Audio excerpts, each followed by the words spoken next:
Well, I think it's a truism that it's led from the top, and that's absolutely critical that the CEO and the board chair are clear about the kind of culture that they want and that they lay it out.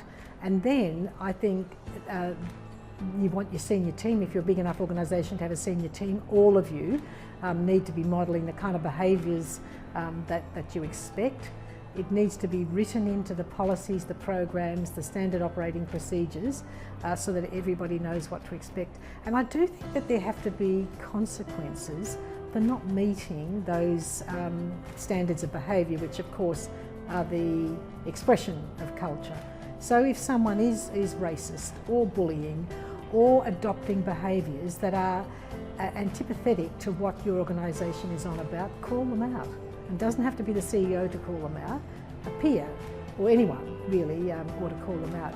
I think again another adage that is really helpful when we're thinking about this, that the behaviours that we walk by are the behaviours that we tolerate or accept.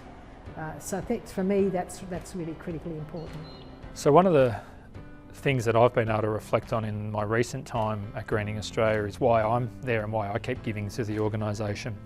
And at first it was because I genuinely wanted to make a difference in the environment, and I actually realised from my position that the best way that I can do that is by supporting and investing and empowering the 150 staff that we have across the country. So I've really challenged that equation in myself around why I'm there, and now I believe I'm actually there for our people and to create an organisation that helps them achieve their potential.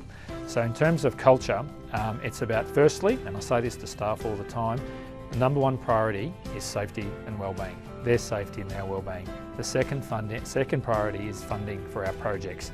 We won't get the second one right until we get the first one right. When we get both right, everything will take care of itself. Previously we operated on personality and will, and now we operate on strong system and strong culture.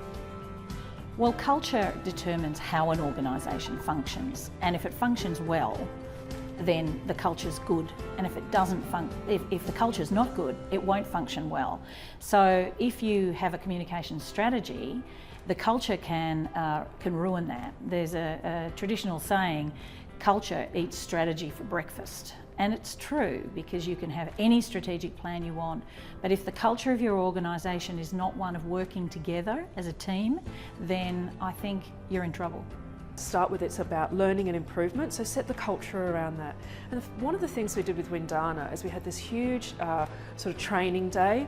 You know, we had some music and we started it off and we made it quite fun and engaging, and we got all these you know, sort of myths out, and we got out people's fears. You know, people were frightened of outcomes. They're frightened they're going to be measured, and they're frightened about the implications for their jobs. So you've got to get that out, and you've got to have the conversation, and then you set some principles and values for doing measurement. Why are we measuring? How is it going to be used? What does it mean for us?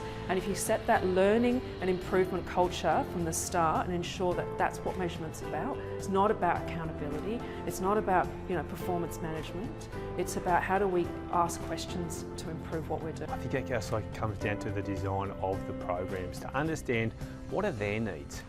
We work with a lot of young people aged 12 to 25 from very, very different cultural backgrounds and different geographical locations. So to actually listen to them, to inform the design of the programs, which will then inform the outcomes of those initiatives, is really critical, and I think will hold in good stead to what the outcomes and the longevity of those programs are. So we have an advisory group, and from that we will, you know, work with young people. Those young people have great ideas that perhaps we're not even aware of. So if we can actually look to start to build those processes in from the very beginning, rather than thinking of them as an afterthought, I think then the outcomes of those initiatives are going to be far stronger.